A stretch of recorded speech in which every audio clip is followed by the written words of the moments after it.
Hi everybody, I'm actually in Australia at the moment. I've been here for a couple of weeks. I've come down to see Kim. We've had to put our old cat to sleep. She had a tumour in her mouth, and also Kim lost her other kitty Millie. In one of our other videos I showed you Millie and Bella. So we're at the moment, today we're up at my niece's property, which is in Laidley, I think, near Laidley. So I'll just show her some of her horses. And this is Evie here, young Evie. And we have Lonnie and Raph. I'm not sure which one's which, but they're scallywags, those two. And this is Rosie and Cooper. I don't know whether they'll come over. They don't really know me. Cooper, Rosie, you coming over? No. As you can see, there hasn't been a lot of rain here. Kirsty's had to buy water. And it's very cold, especially for someone that's come from Thailand.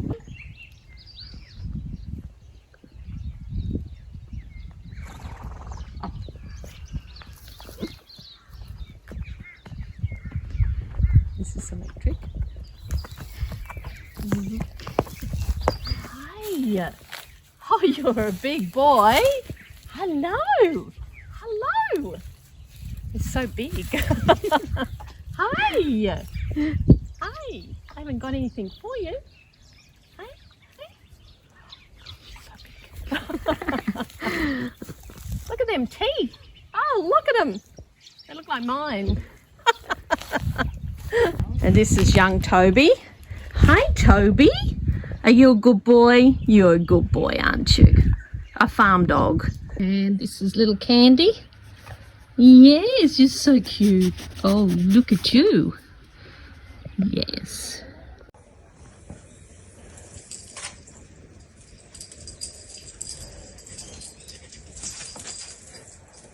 Back the other way. Oh!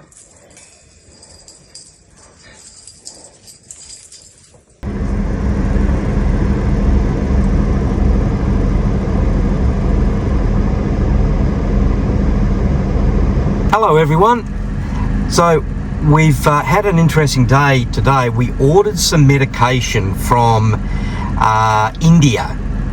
The reason we ordered it from India is, and we've done this before, but we try not to, but this particular medication that we need is extraordinarily expensive in Thailand. So we've had to get it from India, unfortunately.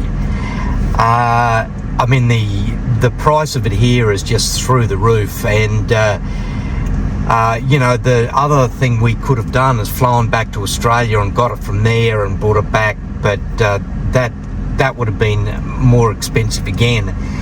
So the problem is you can't bring you can't bring medicine or prescription medicine into Thailand without going through the customs process. So this is what happened. You get a note. You get a note like this this is a photocopy of it in the mail, and you've got to go to the nearest customs house to pay duty on it, and so it can be released into your possession. So for us, being in southern part of Cham, the closest one is the Mae Klong Customs House, which is about 110 kilometres north of where we are.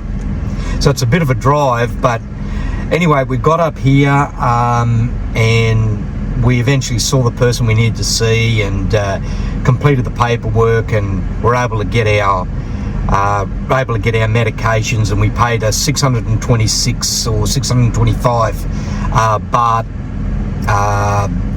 tax on it, so which is good. But it's just one of those things to keep in mind if you're coming for a long-term stay in Thailand, whether you're deciding to live here or you're going to go on a long holiday here or something, and you do need medications.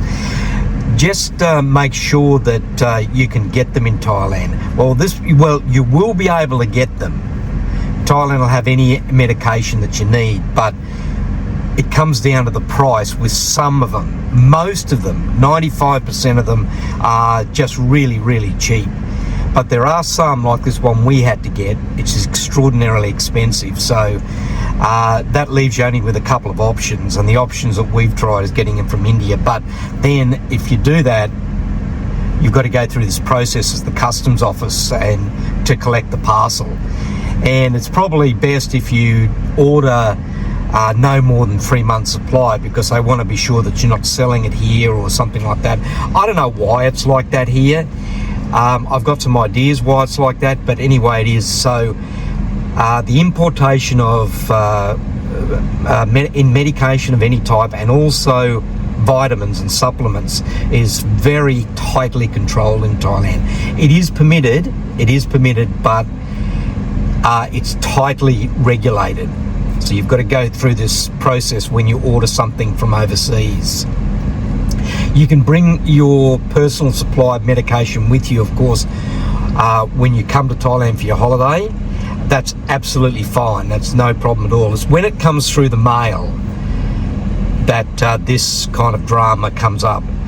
So it is a bit of a drive for us. I mean, maybe if you're located closer to a customs office, well, that's good. But for us, the nearest one was 110 kilometres away. Anyway, it's a day out, I suppose.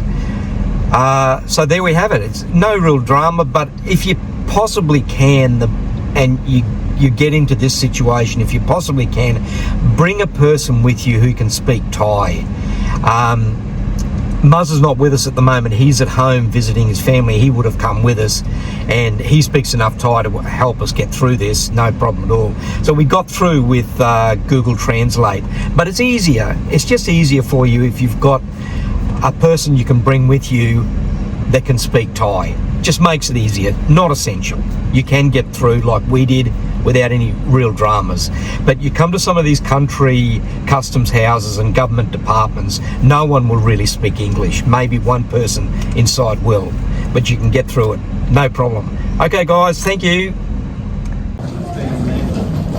So I'm just at Brisbane Airport waiting to get my Qantas flight to Singapore, and then I have a 2-hour wait in Singapore. I'll be on a Jetstar flight.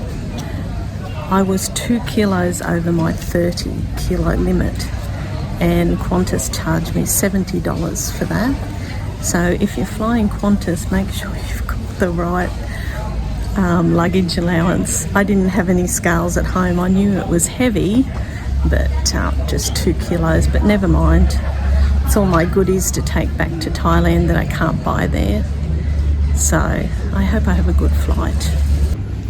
All the business class passengers waiting to board get on for their champagne, half their luck. It's a tail of our plane there. I can't see it.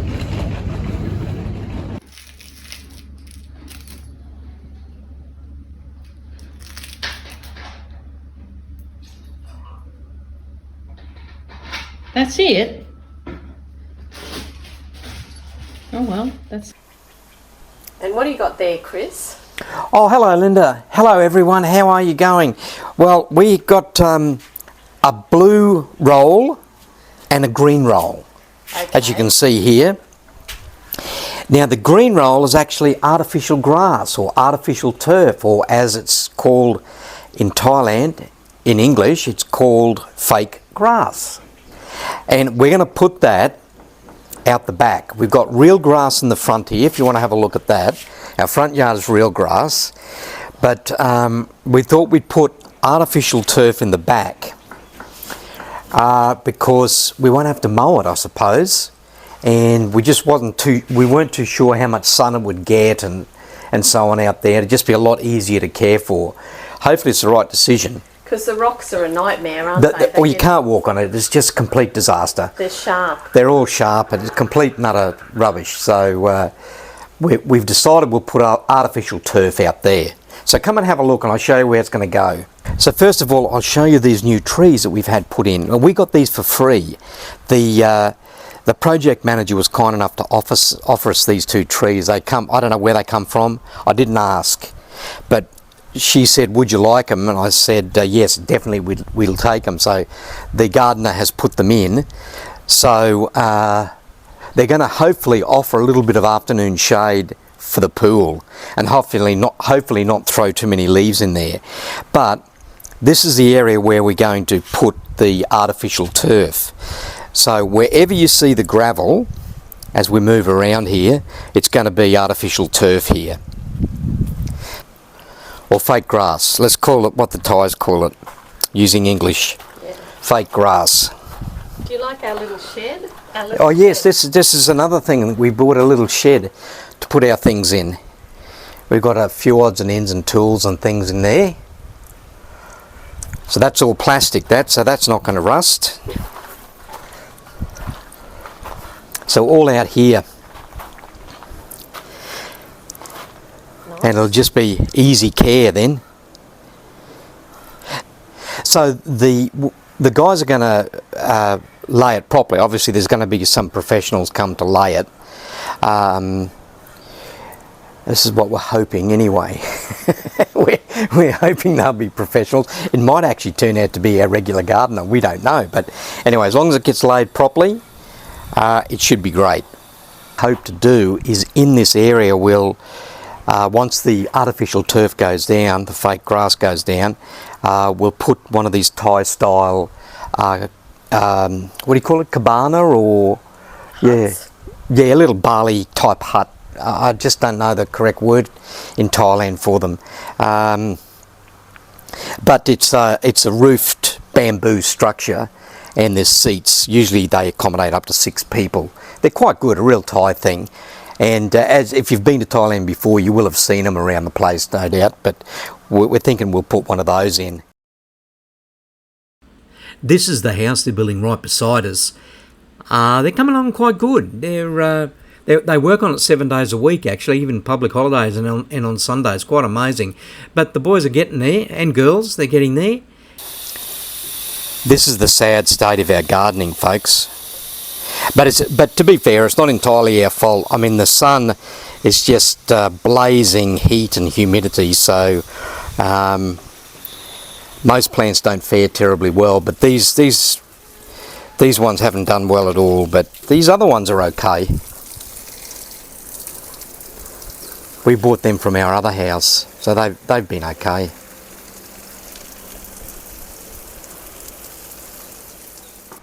Okay, Linda, so you were recently in Australia, weren't you? Yes. Well, maybe the viewers would like to know how Qantas performed. And how tired I am? Yeah, and how tired you are. And how that whole Qantas experience was. Going over was on Singapore Airlines. Yeah. They were just fantastic. Yeah. But I wanted to book Singapore Airlines coming back, but for some reason they wouldn't take my debit card. I don't know whether that's some sort of scam because they don't make any money on that, but they kept on saying, oh no, contact your bank. But I just booked Qantas online and it went through, so there was nothing wrong with my debit card. But my Qantas experience, well, as I said just previously, they charged me $70 for excess luggage. Yes, I know that's my fault. But like I said, I didn't have any scales. No excuse, but you know. So I had pre-booked a window seat, and as everyone was charging through to board the plane, my ticket goes off, beep, and she says, oh, Linda, we've changed you to another seat. Don't worry, you've still got your window seat. So I kept walking anyway as I was coming down the gate, looks at it, B, seat B. I thought, no, that's not a window seat. So they took my window seat away from me and put me up the front behind all the kids, which, you know, I like my little seat up the back, but never mind. So we're waiting and waiting, and the captain comes on and he said, oh, we've got a problem with the flaps. And I thought, well, gee, you can't have a problem with your flaps, can you? So anyway, the kids are all screaming and everyone wants to get going. So we ended up pushing back maybe an hour and 15 minutes late. So I had a connection in Singapore, which was about 1 hour 50 minutes. So when we get to Singapore, they asked everyone to sit down and all of us that had connecting flights to run. So when we come out, a lady directed us to a particular gate and said we had to get on a bus to go to another terminal. So at this stage we had 20 minutes until the plane took off. So we get to the bus stop there where they were going to get us on the bus. There was one lady checking in probably 50, 60 passengers. She was checking boarding passes. So by the time we got through there, we probably had 5 minutes left to get on the plane. So get to the bus stop and they said, oh, you've missed the bus. So that was great. So waited for another bus, and the bus was so slow going from terminal, I think we must have been terminal 2 because we stopped at terminal 3, then we stopped at terminal 4. When we got off at terminal 4, there was a huge line to go through to check your bags again, your hand luggage. And I thought, well, we haven't been anywhere, but we have to check the hand luggage. So next minute they're yelling out, anyone for Thailand? So I was able to get through to the front. So we gets on the plane, everybody staring, waiting for these passengers. So we're sitting, and next minute the pilot comes on and says, oh, we've got trouble with our landing gear. This is Jetstar now. Trouble with our landing gear. Just sit tight and we'll let you know. So possibly about half hour later, he said, we all have to deplane, but luckily we've got another plane. So we had to deplane and go to another gate, and we waited possibly an hour. We got on the plane. So instead of getting to Bangkok at, about 8 o'clock, I got to Bangkok at midnight. So it was horrendous. It was terrible. Like, it should have only taken 9 hours in total in flying and an hour, but it was just such a long day. I just don't know. If you fly via Sydney, it's long. So I don't know how many more of these trips I'll do. What do you think, Dale? It's an absolute nightmare. I mean, there's a conspiracy going on to stop people flying or something, but it's an absolute nightmare. It really is. And then, of course, these things happen. We know that, but no one cares, do they? No one cares. Aircraft do have problems, and we don't want... That wasn't really the problem, but it was the in-between, the lack of communication and the lack of getting people through to where they had to be. And, like if you were an oldie person, older than what I am, you would have a lot of trouble doing that. Like, that's a lot of effort, and I'm tired. I haven't recovered. I've still got jet lag. yeah. Anyway, that's my experience. But of course, there was one thing else that happened that you haven't mentioned yet. Oh, my cheese. No, well, the cheese, the cheese. But what about the baggage? Which bag? Oh, oh, that's right. When I got to Bangkok, a man came over and said, oh, your luggage didn't make the flight. So I didn't have my baggage either. So that arrived, luckily we had 1 day in Bangkok, and that arrived at around about 1:30 the next day with my cheese in it, because I bought some cheese from Australia and my cheese went bad because I don't know where it was for the last 24 hours. Sitting in the sun probably. Yeah, but anyway, that's the way it goes, unfortunately. Yeah. Unfortunately. All right, well, that's it. That's another Qantas and Jetstar travel experience.